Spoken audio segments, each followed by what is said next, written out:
What's going on, guys? Thanks so much for stopping into the channel today. I want to thank you guys first off for all of your support so far on my journey. It's been a couple months that I've been cataloging my fishing and my adventures and everything, and for the little bit of time I've been doing it, you guys have been providing a great amount of support, so I really appreciate that. Today we're going to have a little story time about how I came to get the vessel that's sitting here behind me. But before we do that, I would really appreciate if you guys would hit the like button, subscribe, and hit the little bell notification there so you guys get notified every time I upload. We're going to be talking about the build on this kayak. As I go forward, we're going to be adding electronics and finders, batteries, lights, all those sorts of things to it. So I'm going to catalog every step of the way so you guys can see it, and if you want to build your own, you'll be able to reference back to my videos. But we're also going to have fishing videos. I plan on getting a GoPro in the next couple of months, so I'll be able to share my fishing adventures with you guys, the ups, the downs. I'm going to bring it all to you, not just the fat catches. Some days they're going to be tough, and I plan to share those with you too. But without further ado, let's get into this. So if you guys remember back a couple months ago, I would say 1 or 2 months ago, I posted this video on TikTok. And it was talking about how not all days out on the water are glorious days. You're not reeling them in, you're not catching all the fat ones in the lake every time. And this particular day I was out on the water and my kayak, the battery died just a few minutes into the trip, and I wasn't prepared for the water that day. Most days I leave it at my friend's house, I go out on the water for a couple of hours, and then I put it up, I go home, shower, go to sleep. So the kayak battery was dead, not a big deal. I decided to paddle along, try and fish, and then the wind picked up really badly. So I got blown across the lake. I tried to anchor down and that didn't really hold, and so on and so forth. It wasn't the best day of fishing, period. So what happened from that is I got it back to shore, we put it up, charged the batteries up, and then I was having an electrical issue with some component on board. We still haven't diagnosed it yet. We tried a throttle, it wasn't working. There's something in the board, I think, on that Sportsman model where it's not properly regulating the throttle input. So you've got 0 or you've got 100, and it goes until you either unplug the kayak from the power source or you remove the safety switch. And so it's not good right now. So I decided in that moment of frustration when my vessel wasn't working and having all sorts of issues, that I was going to build my end-all be-all tournament kayak. I called up a local kayak and canoe dealer, and I was like, hey, do you guys have any of this particular kayak in stock? And he's like, yeah, I'm actually staring at one right now. So I was like, awesome.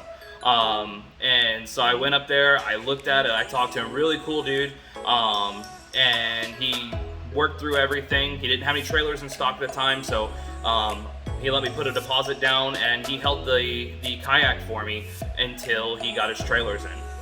So what we have sitting behind us is an Old Town Sportsman AutoPilot 136.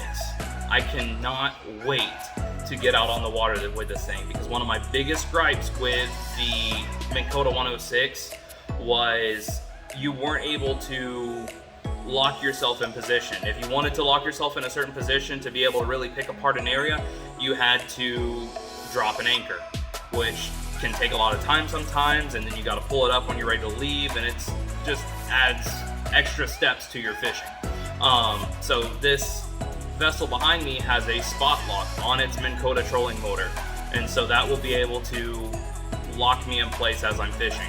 It's also a lot longer, and it maintains the same width as the 106. So as a bigger guy, that should be a lot more stable and confidence inducing for me as I'm fishing. I was able to stand in the Minn 106, but it was very sketchy. So I'm hoping once we get out on the water, I'll be able to confidently stand in this thing and have better sight lines as we're fishing. Especially down here in Florida, you can pick those shallows apart. So what I want to do now is I want to take you guys over to the kayak, show you what it's all about, some of the features of it, some of the things you can do. If you're not familiar with these units, it's a very cool unit. It is expensive, but it's a very cool unit, top of the line, and it's worth the money from everything I've looked at and As I go out and I fish, I'll update with a more informed opinion, but so far I'm happy with my purchase. So let's go check it out. So this is our Old Town AutoPilot 136. It is 13 foot 6 inches long. It's a very, very nice unit. The trailer is a Continental, if any of you were curious. This is where the magic happens here. This is the Minn Kota trolling motor. Generates 45 pounds of thrust. This kayak cart in the background, we'll talk about that in the future. But very cool unit. So to engage this trolling motor, you have a little handle right here. And simply, if you want to drop it, you'll grab this handle, lift up, and pull down. And as you pull down, it compresses the shock inside and pulls it down. And then you just simply lock it in place by pushing it down into the locker. When you want to let it back up, you just pull it up and gently let the handle go back. So very, very easy engage and release mechanism. You can still stay seated and not be pulled out of your fishing position. Over here is where the kill switch will be applied to make sure that you have power going to that motor. Anytime you don't have the magnetic clip put onto that kill switch, the motor will not function. We have the typical seat. If you flip it up, you have the battery box. I haven't cleaned off all the dust from the shop yet, but this will fit most companies' 100 amp hour batteries. And then you have a storage well inside of here where you can have assistance running all of your electronics. Big, big, big cargo area. I've got the Yak Attack Black Pack, and this will fill up maybe a third of this cargo space. So plenty of room to do whatever you want back here. You'll have plenty of room for your cargo, rain gear. If you wanted to put a live well back here, you probably could. Coolers, plenty of room to work. Another one of the complaints I had with the 106 was it could get claustrophobic sometimes when you had all your gear and everything, but this unit provides plenty of space to do what you need.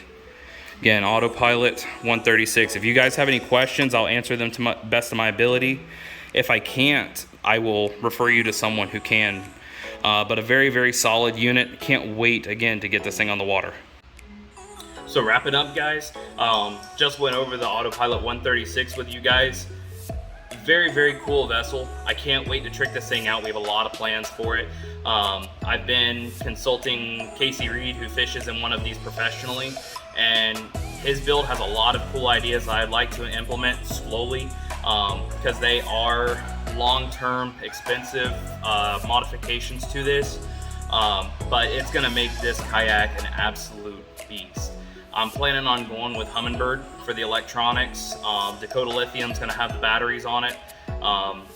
And then we're going to go with Yak Power for some of the LEDs. I'm planning 2 long strips for the nav lights.